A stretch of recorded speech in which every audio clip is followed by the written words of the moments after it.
В Гулрыбском районе к вспашке земель приступят уже совсем скоро, конечно, при благоприятных погодных условиях. В машинно-технологической станции района 16 единиц техники, из них 12 на ходу, остальные на ремонте. В районе предполагается вспахать от 600 до 700 гектаров.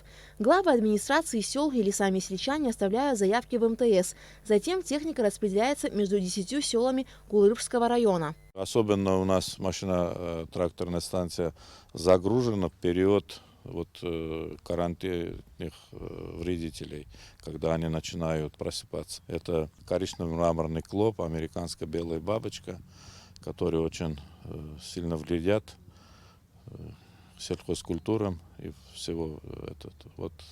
Тогда машина-тракторная станция у нас активно работает. В Ачамчерском районе готовы к весенне-полевым работам. В МТС района 17 тракторов готовы, еще 3 на ремонте. В районе всего 1600 гектаров пропашных земель. В прошлом году силами МТС было вспахано до 400 гектаров земли. В нынешнем году также есть заявки от сельчан. Предварительно предполагается вспахать до 500 гектаров. Вспашка 1 гектара стоит 3000 рублей. Тариф определен Министерством сельского хозяйства еще в 2014 году. Эти средства позволяют МТС держаться на плаву. В нашем машинно-технологическом станции готовы, как вы видите, 17 единиц техники. Это 17 единиц техники имеется в виду среднего класса, то бишь белорусы. Помимо этого у нас есть кировец, у нас готовы 2 гусеничных трактора. И имеем возможность начать работать. В первую очередь у нас есть связь со всеми главами администрации сел. Они обращаются. Помимо них есть частные лица, крестьяне обращаются к нам. После их обращения мы выпускаем трактора и производим те необходимые мероприятия, которые они заказывают. Далее Беслан Жова посетил село Мухурт Карчалского района. Здесь на 96 гектарах земли произрастает 36 тысяч корней орешника. Плантация заложена в 2012 году в рамках российской инвестпрограммы. Арендаторы много лет боролись с сельхозвредителями, осуществляли уход за саженцами. На прошлом году плантация дала первый урожай – 50 тонн ореха фундука. Эти показатели предприниматели планируют увеличить в этом сезоне в 2 раза. Кроме того, здесь планируется открыть цех по переработке ореха фундука, который в дальнейшем будет фасовать, делать обжарку и выжимать масло. Все здесь было профинансировано по инвестпрограмме, закладки и ограждения и все остальное.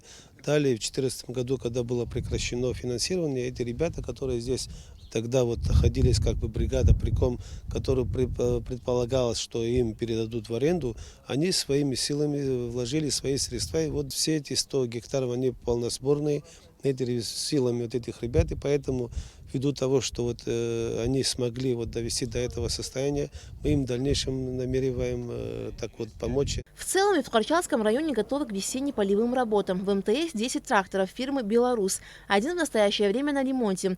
Всего здесь 950 гектаров земли на вспашку. Единственная проблема то, что сельчане своевременно не платят за вспашку земель. А в Галском районе 18 единиц техники, вспахивают в среднем 500 гектаров. Во всех районах также оказывают и другие услуги. Помимо вспашки это баранование, посев, вывоз продукции, лечение сельхозкультур и так далее.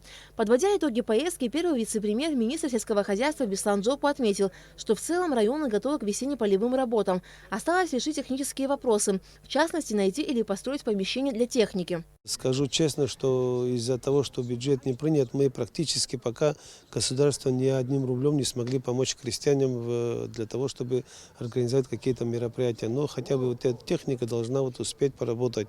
То есть мы состояние посмотрели, техника, количество самой техники и орудий достаточно для того, чтобы провести весенне-полевые работы. Другое дело, что состояние их, место расположения, но не на каждый МТС находится на своем месте, то есть не на своей территории, нет кровли для того, чтобы технику держать под кровлей, то есть в помещениях.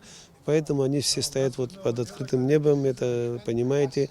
Такая новая техника, которая была приобретена 2-3 года назад, не должны они находиться в таком состоянии. Но пока, к сожалению, нет возможности построить для них помещение.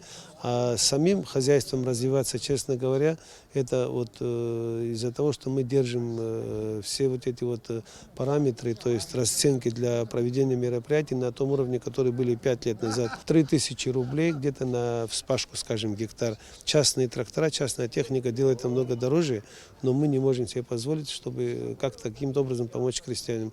И поэтому они для развития, у них мало денег остается, как бы прибыля. И мы хотим в этом году немного помочь им приобрести запчасти, колеса. И попрошу руководство Абхазии, если они нам позволят, чтобы когда бюджет будет принят, по их заявкам каким-то образом помочь им. А так в основном техника готова для того, чтобы проводить эти мероприятия. И расценки будут, хотя и цена топлива растет, но мы пока выдержим на тех же уровнях, чтобы не было накладно нашим крестьянам как-то переплачивать. К весенним полевым работам в селах Абхазии приступит уже к концу марта.